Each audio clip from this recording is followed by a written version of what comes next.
Welcome to this session on rhythms in Indian classical music. In our last video, we talked about the rhythms in the Western context. We will cover both the Carnatic and the Hindustani elements here. The idea is to give a high-level understanding of both these systems. We will talk about the broader structure of both the systems, some common aspects, how rhythms are represented in the context of percussion instruments, application in film music, and finally a Western music perspective. The Indian rhythmic structure is based on a system of rhythmic cycle, what is referred to as an avartan. This is different from the Western structure where the structure is largely contained within a single bar. So the duration of the cycle is much longer. The cycle itself is comprised of what is called angas or elements. In the Carnatic structure, we have three basic elements, the dhrutam, anudhrutam and lagu, the combination of which makes up all the talams. In Hindustani music, cycle is defined more by the count of the basic matra, the vibhag which groups these matras, and is based on the location of the stress on the beats. As we discussed earlier, the length of the bar in Indian music will vary, contrary to Western music where it is constant. As in Western music, there are three levels of tempo, also called as laya. We have the slow, medium, and the fast tempo.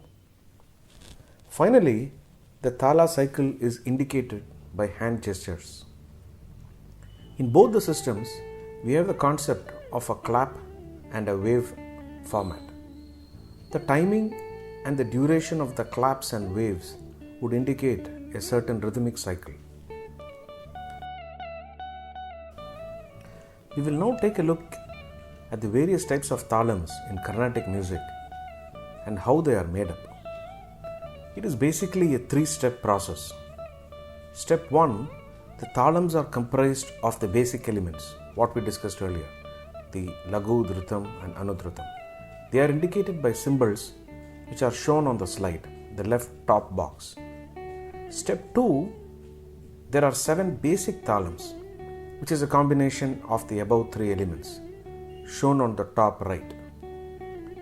Step 3, the lagu in turn has 5 internal variations, shown on the bottom left. So if you take the points 2 and 3, or the steps 2 and 3, we get 35 talams, basically a multiplication of 7 and 5.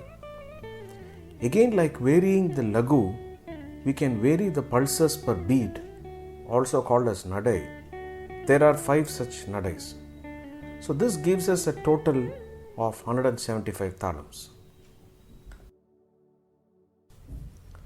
Hindustani music is also based on a system of rhythmic cycle called the avartan.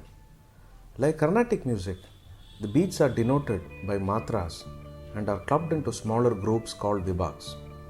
For example, Dadra has 2 vibhags of 3 matras each, and Teen Tal has 4 vibhags of 4 matras each.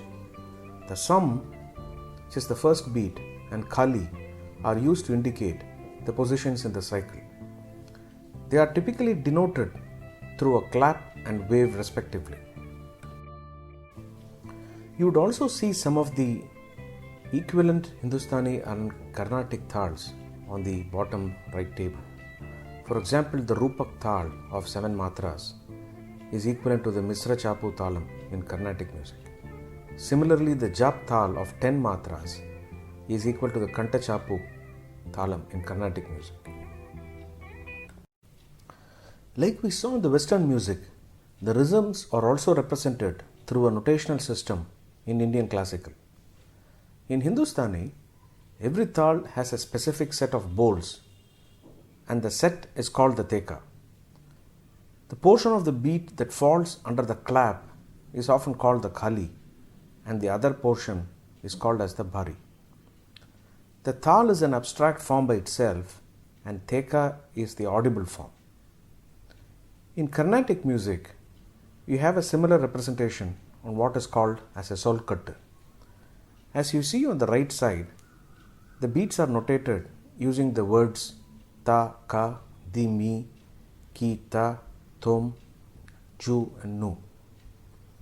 You would see these words being illustrated against some of the commonly used thalams in Carnatic music. A Rupak or a Misra Chapu would sound something like this.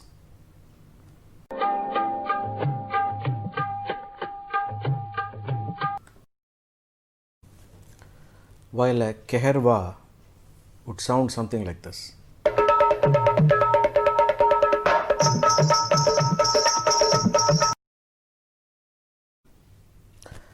Now let us see how these rhythms are used in the film context. In the 50s and 60s, when the songs were based largely on Indian classical, composers used many of these tals or thalams. Ever since we started to fuse in Western elements, the usage has been reduced. What we encounter now is primarily a Keherva, a Dadra or a Rupak in Hindi film songs. Similarly, in South Indian songs, what is largely used is the Adithalam, the Tisra Nadai or the Misra Chapu. In many of the songs where both the Western and Indian styles are leveraged, you would see, for example, a 7/8 rhythm used alongside the Misra Chapu. From a Western perspective, we can see some similarities and differences between the two systems. The difference in the bar lengths is a key point to note. This brings us to the end of the session. This video, along with the Western rhythm video, will give you a high-level understanding of both the systems. Again, the subject is much more complicated than what we have discussed here.